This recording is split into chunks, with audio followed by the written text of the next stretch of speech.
ఎవరి ప్రవర్తన కనిపెట్టాలంట? ఎవరి ప్రవర్తన కనిపెట్టాలి? గట్టి చెప్పాలి. తన ప్రవర్తన అంటే నా ప్రవర్తన నేనే కనిపెట్టుకోవాలా. నా ప్రవర్తన ఎట్టుంది ఈ రోజు, నా ప్రవర్తన ఎట్టుంది ఈ రోజు, సంఘానికి నేను వెళ్ళాను, ఆదివారం వెళ్ళాను, నా ప్రవర్తన ఎలా ఉంటుంది చెక్ చేసుకోవాలి. నీ ప్రవర్తన నువ్వు కనిపెట్టు. ఏదో ప్రవర్తన అన్నిటి కనిపెడతా ఉంటావు. ఆయమ్మంటే ఆయమ్మంటే మాట్లాడింది, ఆయన మాట్లాడింది.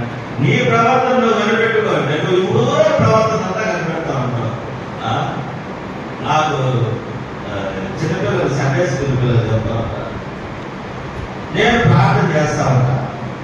ఒకరోజు సార్ వాడు కళ్ళు తెచ్చినాడు సార్ ప్రార్థన, వీడు తెచ్చే కదా వాడు కనపడేది. వాళ్ళ చిన్న చిన్న పిల్లలు సండే స్కూల్ చెప్తారు, సార్ వాడు కళ్ళు తెచ్చుకోన్నాడు సార్, మీరు ప్రార్థన చేస్తా అంటాడు. వాడు తెచ్చినాడు దానికి, నువ్వు తెచ్చే కదా వాడు కనపడేది. వాళ్ళకి తెలియదు బాబు, చిన్న పిల్లలు చెప్తా ఉంటారు. ఈరోజు మన పరిస్థితి కూడా అదే. ప్రవర్తన జాగ్రత్తగా కనిపెట్టుకోవాలి.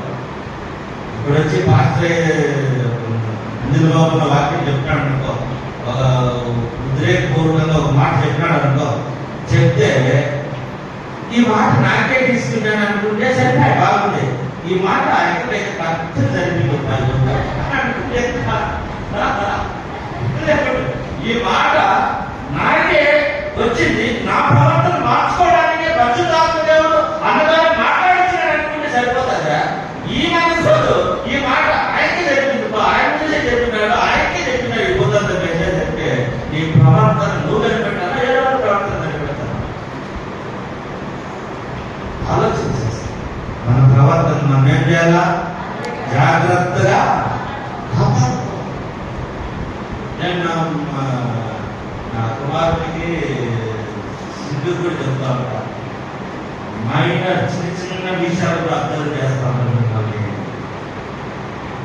నేను అనుకుంటాను అందరూ పట్టించుకోలేదని. సేవకుడు అంటే చిన్న చిన్నవి కూడా అబ్జర్వ్ చేస్తాను. నీ మాట తీరు, అందులో ఎవరి బిడ్డలు మీరు పరిచర్యకి వచ్చేటప్పుడు జాగ్రత్తగా ఉన్నాను. వయసు అయిపోయిందంటే జాగ్రత్త లేదే. యవ్వన దశలో సేవకు వచ్చినప్పుడు నీ మాట తీరు, నీ చూపులో కానీ, డ్రెస్లో కానీ, హెయిర్ స్టైల్, కటింగ్ అన్నిటిలో నువ్వు వేసే చెప్పులు కూడా చూస్తూ ఉంటావు. అన్ని అర్థం చేస్తావు. దొంగలు సర్టి వేసేప్పుడు చూస్తారు, ఏ నీ డ్రెస్ కూడా అంతా చూస్తారు. జాగ్రత్త సేవలో ప్రవర్తనను, నీ ప్రవర్తన నువ్వు కనిపెట్టుకో. వేరే వాళ్ళు చెప్పే అంత ఆస్థానం నువ్వు ఇవ్వద్దు. కాబట్టి మన ప్రవర్తన జాగ్రత్తగా